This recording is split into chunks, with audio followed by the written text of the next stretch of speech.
Sales అంటే అమ్మడం కాదు, మనిషిని అర్థం చేసుకోవడం. ఒక ప్రొడక్ట్‌ని అమ్మడం చాలా సులభం. కానీ ఒక మనిషి అవసరాన్ని అర్థం చేసుకొని అతనికి సరైన సొల్యూషన్ ఇవ్వడం మాత్రం అంత సులభం కాదు. యురేకా ఫోర్బ్స్ నాకదే గొప్ప లెసన్ నేర్పింది.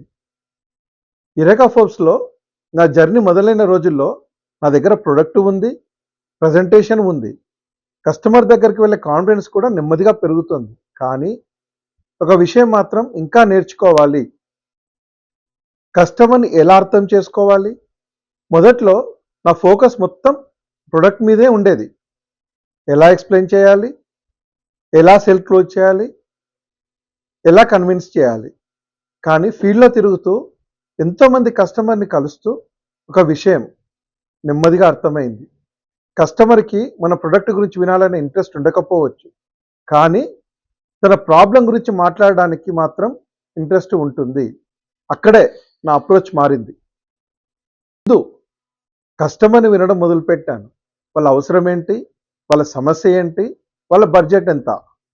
వాళ్ళకి నిజంగా ఏం ఉపయోగపడుతుంది? ఇవన్నీ అర్థం చేసుకున్న తర్వాతే ప్రొడక్ట్ గురించి మాట్లాడేవాడిని. అప్పుడు నాకు సేల్స్‌లో గొప్ప సీక్రెట్ అర్థమైంది. కస్టమర్‌కి మనం ప్రొడక్ట్ అమ్మడం కాదు, అతని అవసరానికి ఒక సొల్యూషన్ చూపిస్తున్నాం. మొదట్లో నేను కస్టమర్‌కి ప్రొడక్ట్ గురించి చెప్పేవాడిని. తర్వాత కస్టమర్‌కి చెప్పే మాటల్లోనే నా ప్రొడక్ట్‌కి అవసరం వెతకడం నేర్చుకున్నాను. ఆ ఒక్క మార్పు నా సేల్స్‌లోనే కాదు, నా కమ్యూనికేషన్‌లో కూడా చాలా కాన్ఫిడెన్స్ తీసుకొచ్చింది. ఎందుకంటే మాట్లాడడం ఒక స్కిల్ అయితే వినడం ఇంకా పెద్ద స్కిల్. యురేకా ఫోర్బ్స్ నాకు ప్రొడక్ట్ సెల్లింగ్ మాత్రమే నేర్పలేదు. పీపుల్స్‌ని అర్థం చేసుకోవడం నేర్పింది. రిజెక్షన్‌ని తట్టుకోవడం నేర్పింది. కమ్యూనికేషన్ నేర్పింది. ముఖ్యంగా కస్టమర్ ట్రస్ట్ విలువ నేర్పింది. డబ్బు సంపాదించాలంటే ముందు కస్టమర్‌ని వినడం నేర్చుకోండి. మాట్లాడేవాడు ప్రొడక్ట్‌ని ఎక్స్‌ప్లెయిన్ చేస్తాడు.